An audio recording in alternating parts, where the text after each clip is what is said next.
Hey, what up everybody? Stevie Breach coming to you on the countdown to the Destination X. I don't even know, you can't even call it a pay-per-view anymore. But they're building this up as one of these big, huge impacts that they're going to do along the way. Yeah, they've cut back on the huge pay-per-views. They do these shows on Fridays, once a month, one night only, that nobody watches and nobody cares about. Honestly, I haven't seen any of them.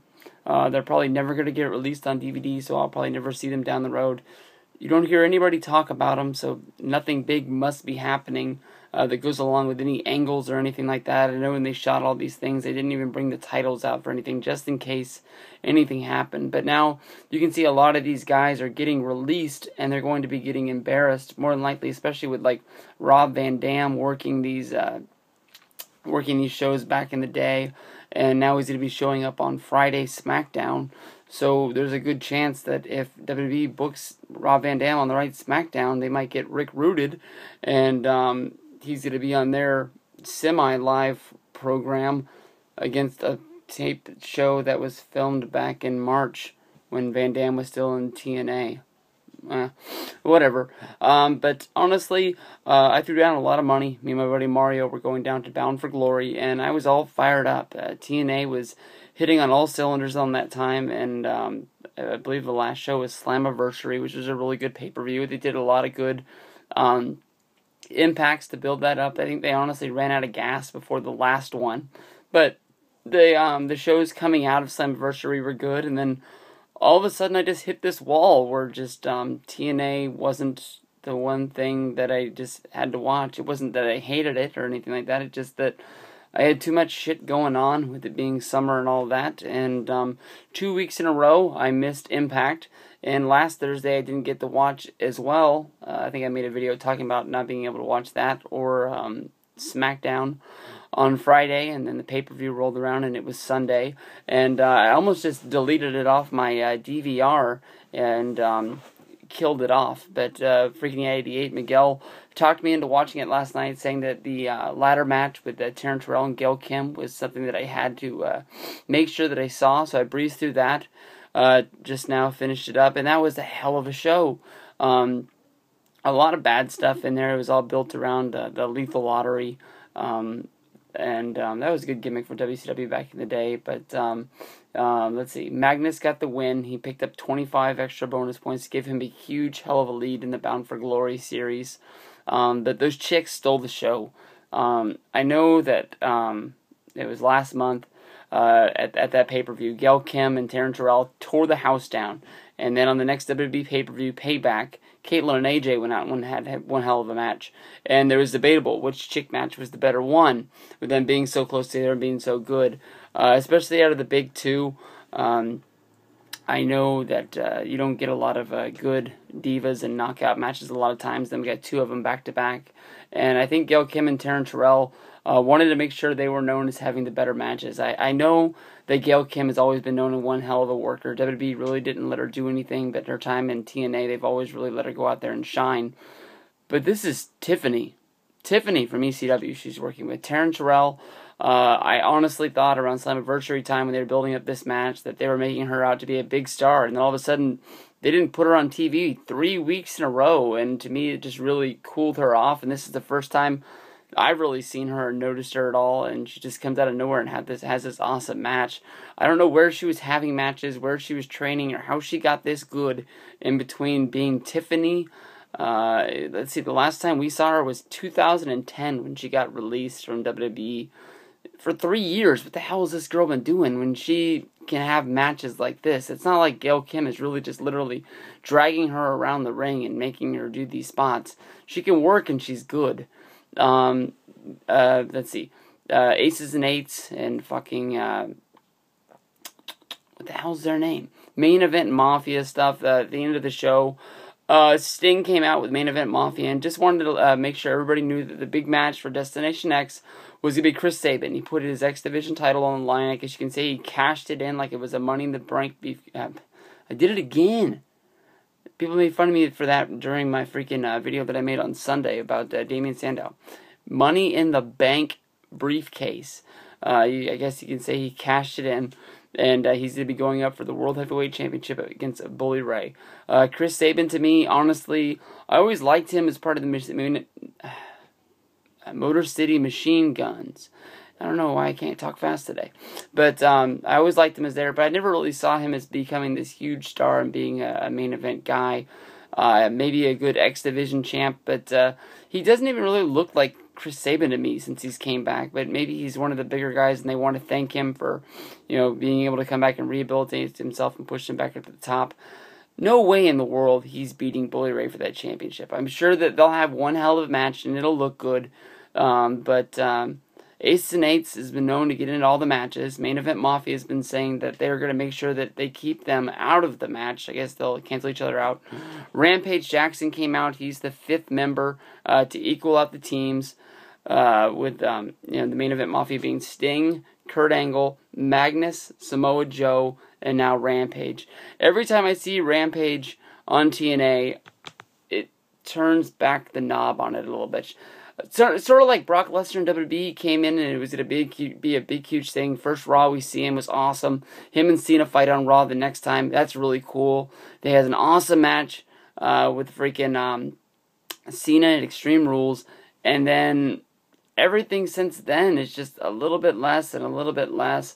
I am excited to see him fight CM Punk at SummerSlam this year, but not as excited as I was to see him fight Triple H last year. And not because Triple H is my favorite guy and it was the main event. It was just honestly more exciting, and I guess I just expected more to Brock Lesnar in his run. I thought he would be bigger for them. Each time they use him, it's a little bit less of the UFC crowd coming over to make sure that they see Brock Lesnar, because they've seen it 1,000 times now, it seems like, and we'll have to see. But the one thing that I'm looking forward to with this match is what is up with Hulk Hogan and what he's going to do in this match. Hulk Hogan has been the one guy that's really been trying to push Chris Sabin to cash this in. He wants that title off Bully Ray more than anything else in the world. I think with TNA mentioning that Brooke Hogan went out and got engaged to somebody else, and they're moving the storyline sort of away from their wedding, the wedding of them. It really looked to me, honestly, like they were going to have Brooke turn on Hogan and sort of join the Aces and Eights, rekindle that love affair with Bully Ray. That probably would have been the best thing they could do. Much like the McMahon-Helmsley era, Hogan wanted to make sure he beat the crap out of Aces and Eights, but make sure you don't hurt Brooke in the meantime, because she is still his daughter. He's torn on how much he can do it, how much you can really hurt your daughter's husband, I guess. You know what I'm saying? Like he's just torn on how bad he wants to beat these guys, but he wants to make sure he gets that title back for his company, TNA. There's a good possibility that Hogan is the guy. I know I picked it for Slammiversary with Sting, that he was going to be the guy that costed Sting the match, but it was honestly just the whole TNA roster not coming out there, not helping Sting out, that helped him lose that match himself. And now all of a sudden, he's got a big group of guys around him like this. This is going to end badly. If you go back to the first Main Event Mafia, it was like they just turned it off all of a sudden. Just Kurt fought Sting to become the leader of the group, and he became the leader, and then all of a sudden he didn't want to be in Main Event Mafia anymore, and it just dissolved. Sting went his own way. Kurt Angle stopped having the music and just stopped wearing the suits. I think Kevin Nash and Booker T just left TV and just weren't on it. Scotty Steiner was the only guy pumping the Main Event Mafia. He had some backstage promo with Christy Hemme where he was still printing t-shirts and making merch saying Main Event Mafia wasn't done, even though everybody had said they were going their separate ways, and that was the last time we ever saw him. He might still be somewhere in the Impact Zone, just stacked up with t-shirts to the ceiling, just waiting to come out there. Maybe he's going to make some money off this Main Event Mafia comeback, but Bully Ray to win that match. The only other thing that's really been announced is some stuff for the they're going to rerun last year's main event as a part of the Bound for Glory series. It's going to be Austin Aries. Of course, this is where he won the title only a year ago. It seems like forever ago. A lot of times in wrestling, when you mention something was like 5 years ago, you're like, damn, that feels like yesterday. But Austin Aries beating Bobby Roode for the title seems like forever ago, and they're going to rerun this match. Austin Aries has some points in this. Bobby Roode has none. He's second to last. It's him, Daniels, and whoever the guy from the Gut Check had 0 points. The only people making him look good is Abyss. Fuck that guy. He's got negative 10 points. Horrible. I don't even know why he's in this whole thing. Abyss goes out and well, not Abyss, but Joseph Park. You know what I'm talking about. He goes out, he wins the freaking title, takes it away from Devon, gets the TV title, which is a joke in its own, but it's even more of a joke now that they're just disintegrating it like it never happened. Plus, they finally give us Abyss in this huge storyline, and now he's gone, and we haven't seen him in forever either. But I'm going to pick Bobby Roode because he has to get some points on the board. It's going to be a good match. I think everybody saw the tag team match that they did where they switched everybody around between it was Kaz and Daniels and Aries and Rude, but they switched the teams to where the two teams were facing each other, if that makes sense. But I heard good things about it, and I wanted to make sure I saw it, but I didn't. So good shit. A lot of other stuff. I know that they said that Rubik's Jigsaw is going to be coming back. I think most people will remember him from the last time they brought in a whole bunch of guys and they were like bringing in Kenny King and stuff like that. That might have been last year's Destination X when they were trying to make sure they filled up the show with all X Division guys. But the poster has freaking suicide on it. I'm not sure if that's that they have anything planned, if he's going to go out and try to get revenge for him being taken out by the Aces and Eights guys. Kenny King's on there. I'm sure he'll have some sort of a good match as well. And then Kaz and Daniels are on there. I mean, hell, it's not announced, but the way they didn't want to fight each other, if you make them in a match against each other for the Bound for Glory series, that'd be something I wanted to see. This is something I make sure I'm going out of my way to make sure I see tomorrow.